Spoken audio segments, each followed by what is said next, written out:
Saudações a todos, aqui estou mais uma vez para um novo vídeo.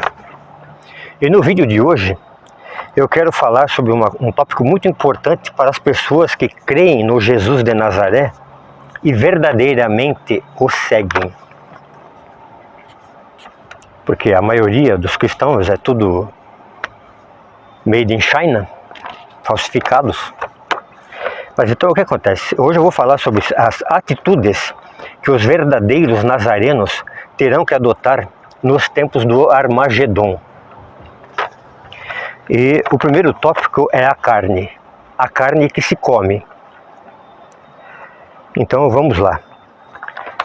Eu vou falar sobre esse tema porque eu vou falar sobre a primeira versão do Jardim do Éden, que é isso que está. Aliás, um pouquinho, vou contar um negocinho antes.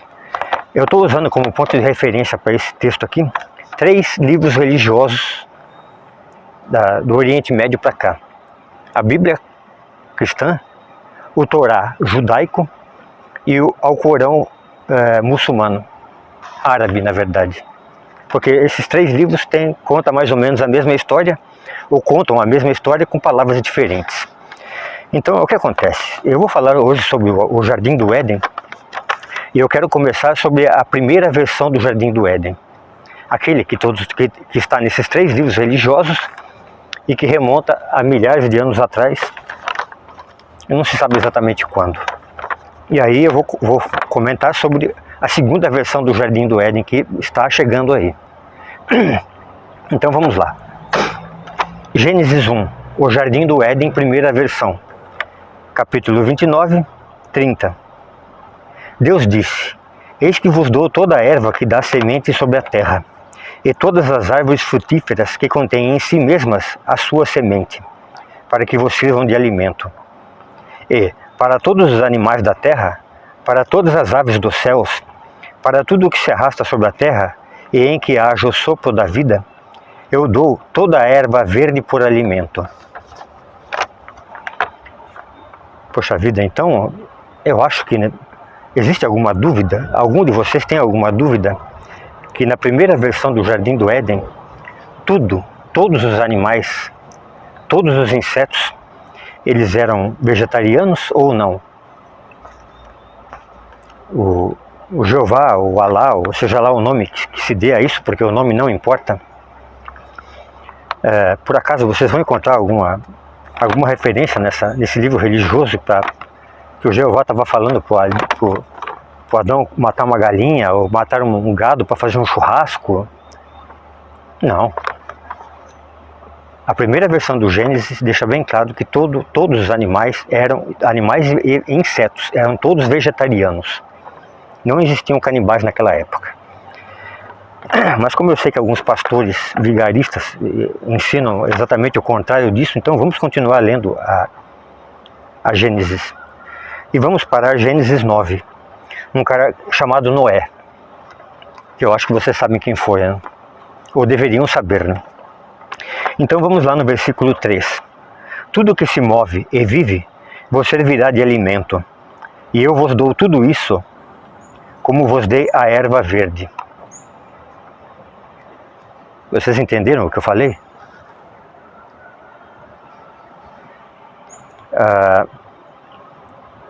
Eu preciso falar para vocês escovarem os dentes após as refeições.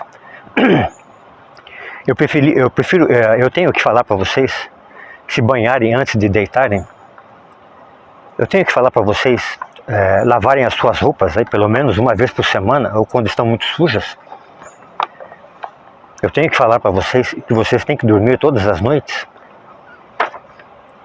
Eu tenho que falar que vocês têm que comer no mínimo aí 3 vezes por dia. Não. Poxa vida, por quê? É porque essas coisas que eu acabei de falar estão todas já dentro do inconsciente das pessoas, já se tornou um hábito, já se tornou uma rotina que é feito praticamente por toda a humanidade já há uns 120 anos. Então para que eu vou falar para vocês esse tipo de coisa? Então nós devemos imaginar que se Deus falou para Noé que a partir desse momento eu vos dou os animais como alimento, isso significa que do dia anterior para trás, ninguém comia carne. Ninguém. Porque se a carne fosse um hábito já diário, então Deus não precisava perder tempo falando que a partir de hoje eu vos dou a carne. Então isso é mais uma comprovação de que todos os animais, os homens, até os psicopatas lá, daquele tempo lá, todos eram vegetarianos. Ainda há alguma dúvida? Mas tudo bem, se vocês querem tem alguma dúvida ainda, por causa dos pastores, dos padres, dos dirigentes espíritas, lá do Espírito Emmanuel,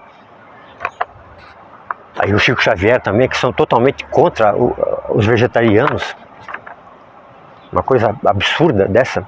Bom, mas essa aí já é uma outra história.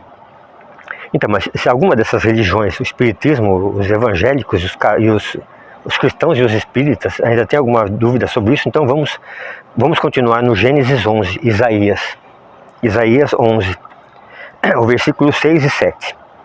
Então o lobo será hóspede do cordeiro, a pantera se deitará ao pé do cabrito, o touro e o leão comerão juntos, e o menino pequeno os conduzirá. A vaca e o urso se fraternizarão, as suas crias repousarão juntas, e o leão comerá palha como o boi.